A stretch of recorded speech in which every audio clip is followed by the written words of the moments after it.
अल्हम्दुलिल्लाहि वहदहु वस्सलातु वस्सलामु अला मन ला नबिय्य बअदह। अल्लाहुम्मा सल्लि व सल्लिम अला नबी मुहम्मद सल्लल्लाहु अलैहि वसल्लम।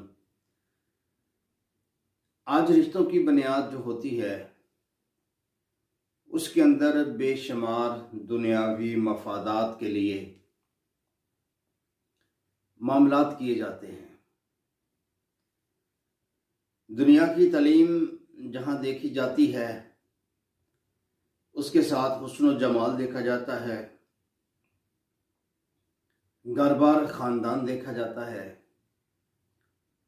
और करैक्टर किरदार के मुतल्लक बात होती है। लड़की के मामले के अंदर जहेज वगैरह को भी देखा जाता है, लड़के के मामले के अंदर नौकरी को भी देखा जाता है और हुस्न व जमाल को भी देखा जाता है। यानी कि दोनों तरफों से एक लंबी लिस्ट है जो तैयार की जाती है। नबी अकरम सल्लल्लाहु अलैहि वसल्लम ने भी निकाह करने के लिए जो चीज़ें बताई हैं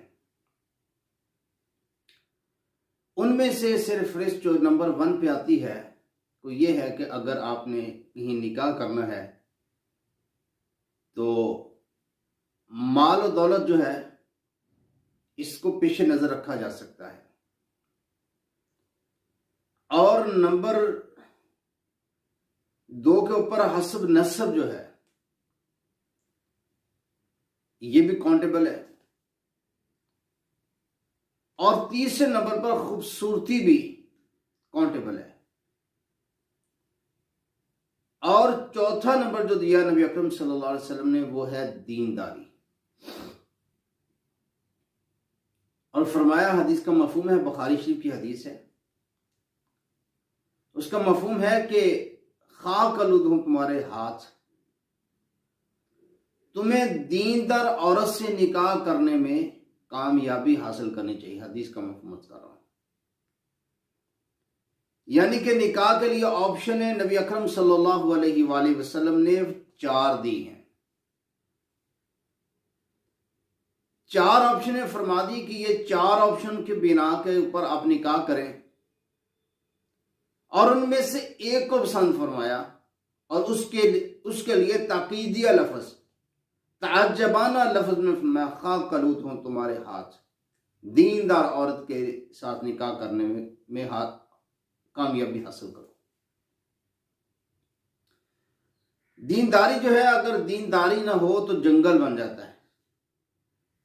नबी अकरम सल्लल्लाहु अलैहि वसल्लम जब तशरीफ नहीं लेकर आए थे तो दुनिया के अंदर तो जहालत थी, हर तरफ अंधेरा था, गुमराही थी, बेटियों को जमीन में दफना दिया जाता था, जिंदा जानवरों के गोश्त काट दिए जाते थे और किसी को मां की खबर नहीं और किसी को बेटे की खबर नहीं। यहां तक कि जो मुसाफिर हैं उनको भी जलील किया जाता, इज्जतदारों को भी जलील किया जाता, लोगों के हक जो थे उनको दबाया जाता और हर तरफ ऐसा माहौल था कि बस कि उस माशरे के ऊपर रब को खुद अल्लाह की जात को तरस आ गया। तो रब्बुल आलमीन ने उनके अंदर नबी अकरम सल्लल्लाहु अलैहि वसल्लम को मबूस फरमाया। आका करीम अलैहिस्सलातु वस्सलाम आए तो जहालतें खत्म हो गई और दुनिया जो थी वो जो कल तक दूसरों के मालों को लूटने वाले थे अब मालों के मुहाफिज बन गए। जो लोगों को इज्जत नहीं देते थे अब वो इज्जत के मुहाफिज बन गए। ये नबी अकरम सल्लल्लाहु अलैहि वसल्लम की जब आमद पाक हुई तो आप अलैहिस्सलाम के दीन की बदौलत अल्लाह रब्बुल इज्जत ने इन गुमराह लोगों को रास्ता दिखा दिया।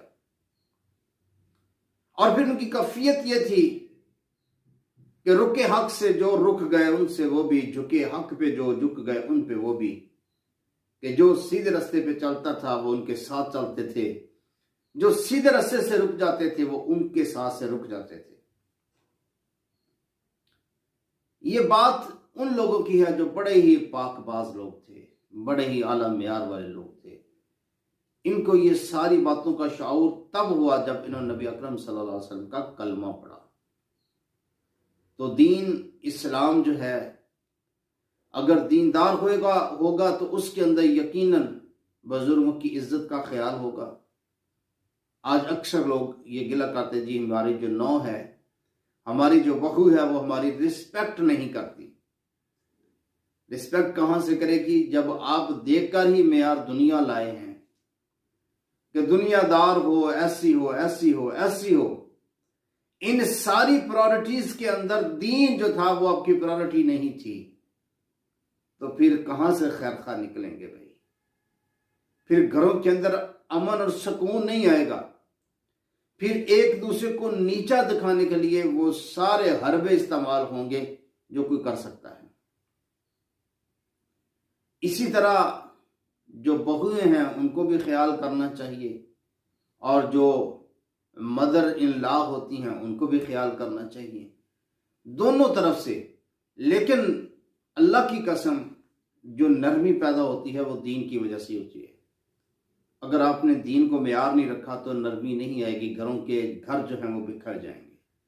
इसलिए हम सबको चाहिए अपना मेयार दीन बनाए, क्योंकि नबी अकरम सल्लल्लाहु अलैहि वसल्लम ने फरमाया, हदीस का मफहूम है, दीनदार खाक आलूद हो तुम्हारे हाथ, दीनदार औरत से निकाह करने में कामयाबी हासिल करो। निकाह सबसे बेहतरीन अच्छा निकाह वो है जिसमें कम खर्च हो। अल्लाह से दुआ है कि अल्लाह हमें समझ की तौफीक दे, और अल्लाह हमें दीन पर चलने की तौफीक अता फरमाए। अल्लाह जब तक जिंदा रखे इस्लाम पर, मौत ईमान पर। वमा अलैना इल्लल बलाग मुबीन।